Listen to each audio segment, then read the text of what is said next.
In the previous lecture, we wrote some JavaScript to update the color of an element when it's clicked. But how did the browser know which element to target? Well, we selected the element in the first line using the document.getElementById method. Selection is a way to identify an element for a browser, so the browser can find it and make it available for us to do something with it using JavaScript. So in this lecture, we'll select and update the headline color again, but this time we'll do it in response to clicking a button. To code along with me, first download the course folder from the link in the description below and open it with your favorite code editor. Here I'm using Visual Studio Code. From the course folder, open the exercise folder called JavaScript Done. And then open the index.html file in the browser. In the index.html file, remember to link app.js file. Now we need to start by adding and selecting that button. The document, as I said earlier, is a global variable representing the current web page. And the getElementById method belongs to the document object. It looks through the entire page for an element with a specified ID, then it returns that element if it exists. So now let's add a button to our page and give it an ID. Then you'll see how to use that button to update the color of the heading. In the index.html file, I'll add a button inside the main element just below the paragraph elements. And give it an ID of My Button. And the text for this button will be Make Heading Blue. I'll save the change in this file. So now we can find this element in our JavaScript file with document.getElementById method. First, I'll create a variable named MyButton to store the button element we just created with an ID of MyButton. Then I'll type document.getElementById and pass in the ID value of the button. And it's MyButton.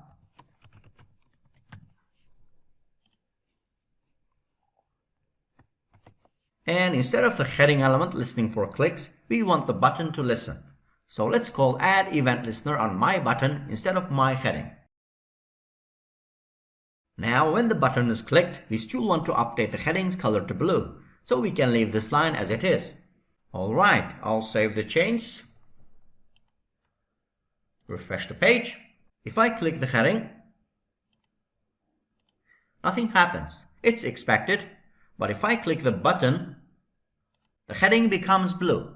So great! Our script is selecting both elements successfully and updating the heading color when the button is clicked. But right now, the script can only update the heading's color to blue. So let's make it so that we can make the heading any color we want. To make that happen, in the index.html file, first I'll add an input element above the button.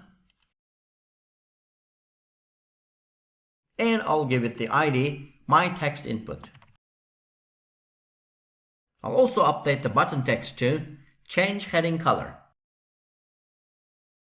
I'll save the change. Then in the app.js file, we can select the input element the same way we selected the heading and the button.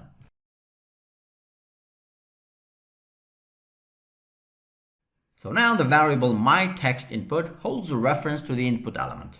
Now, when a user clicks the button, we need to access the text user typed in that input element. And we can do this by accessing the value property of the input element. Let me show you what I mean. First, I'll save the change. Refresh the page. Open the JavaScript console.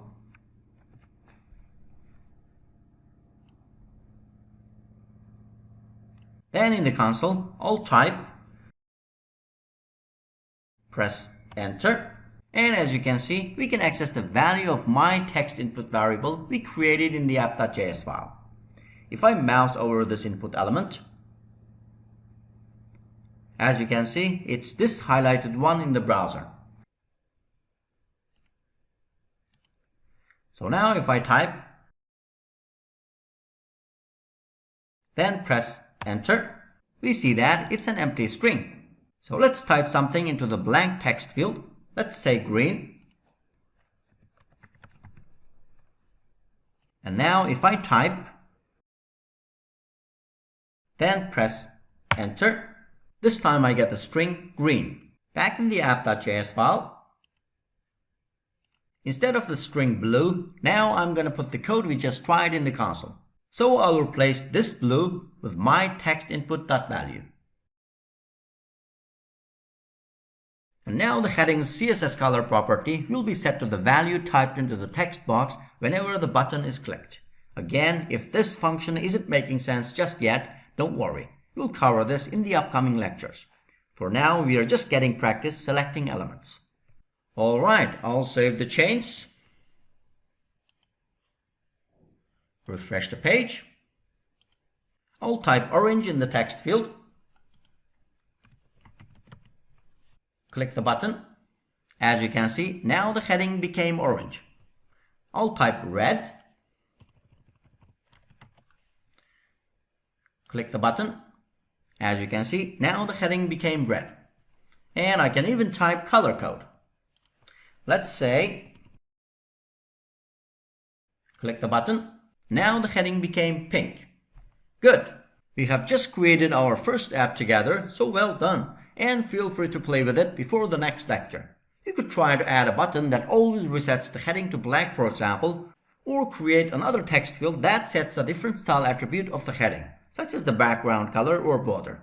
And up next, I'll teach you how to select multiple elements by its type.